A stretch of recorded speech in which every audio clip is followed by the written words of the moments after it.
Okay, may gawa ulit ako. Medyo papalaba tayo dito. Maalog lahat. Yung mga paa sa sandalan.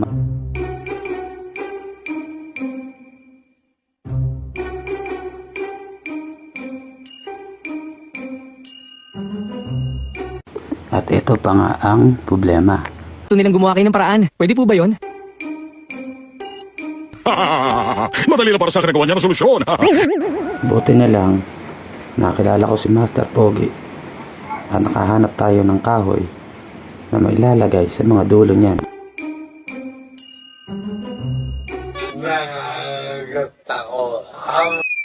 Okay, ready to finish na.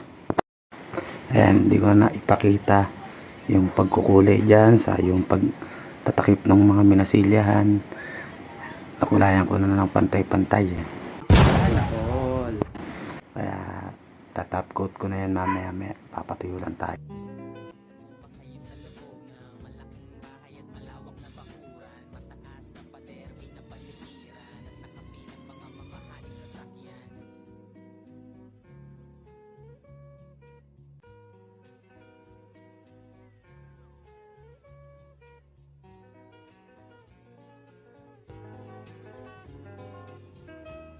Okay na, ready to deliver na para sila naman mag-upholstery.